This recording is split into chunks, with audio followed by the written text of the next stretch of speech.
Another formidable project underway involves the development of the next generation of the Internet. Entitled Data Grid, the project involves other scientific giants like IBM and the European Space Agency and aims to provide a quantum leap in network performance. If you imagine a plug on your wall with the information superhighway accessible at the fastest possible speeds and as reliable as the electricity supply, then you'll be getting close to the concept of data grid. The idea is that almost unlimited processing power would be available on tap, just like water. We spoke to one of the chief engineers.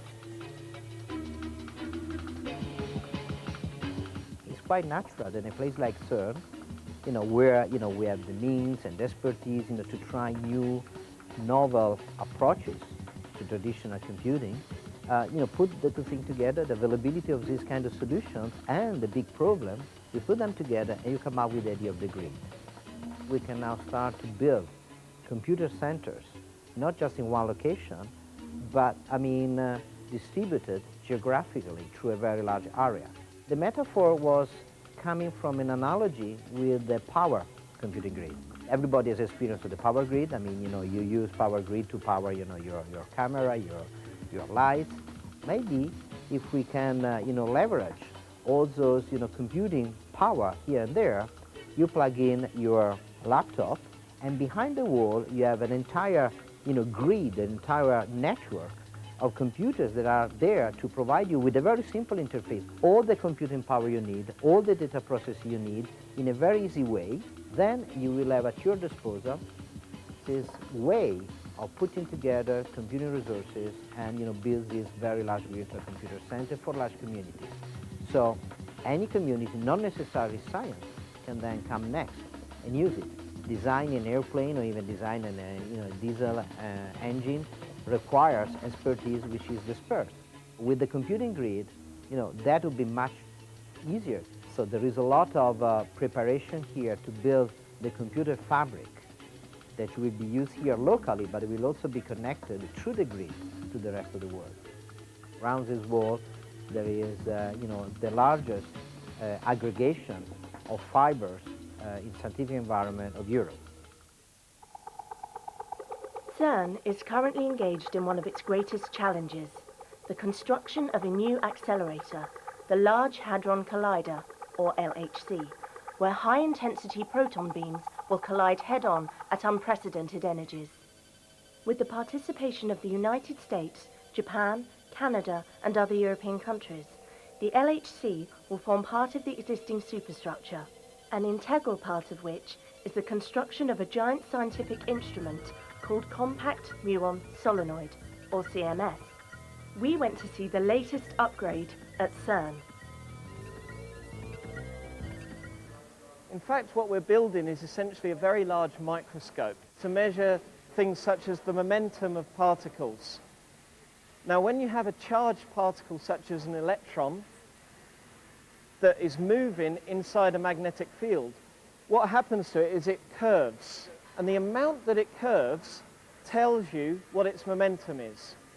Now, if you have a very small magnetic field, with the very high speed that these particles travel, it doesn't curve very much. It's almost a straight line.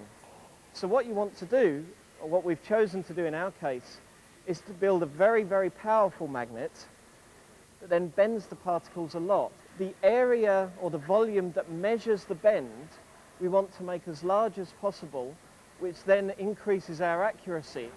What you see here are some of the central parts.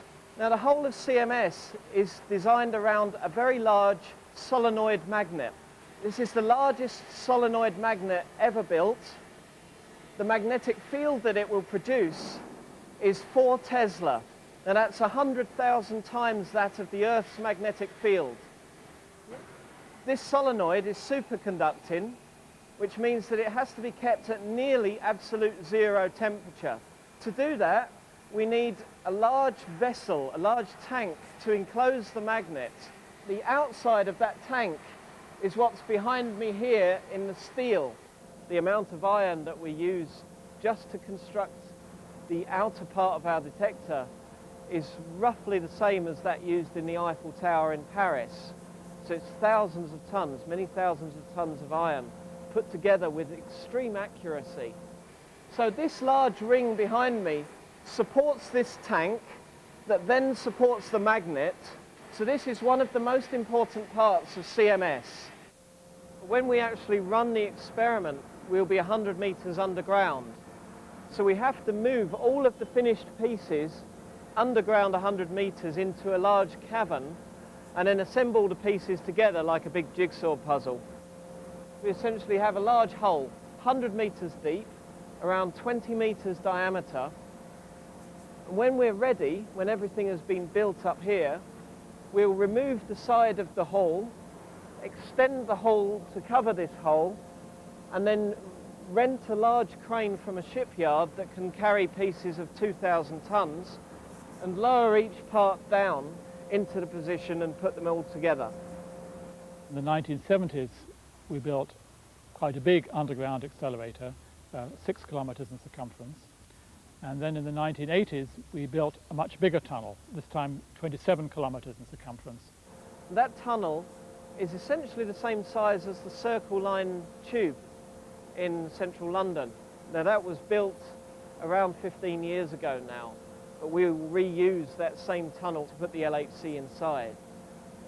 The accuracy with which we built this tunnel can be compared with that of building the Channel Tunnel, which came out to be sub-centimetre accuracy from one side to the other, one end to the other. So that is quite a large feat of engineering. One thing the CMS and LHC will look for is the one big gap in the particle physics jigsaw puzzle. And the name of that missing link? Higgs boson. I think the first item which is on the physics agenda to look for with the LHC is why particles have mass. Newton told us that our weight is proportional to our mass, but Newton forgot to tell us where the mass came from. And then Einstein came along and he said, well, energy and mass, according to his theory of relativity, energy and mass are somehow equivalent. But he also didn't explain where the mass came from. Why do some particles weigh more than others? The particle that forms light, called the photon, has a different mass from, for example, a particle called the Z. We don't understand really why that is the case. And the basic standard model that we have says that they should be the same mass, i.e. zero mass.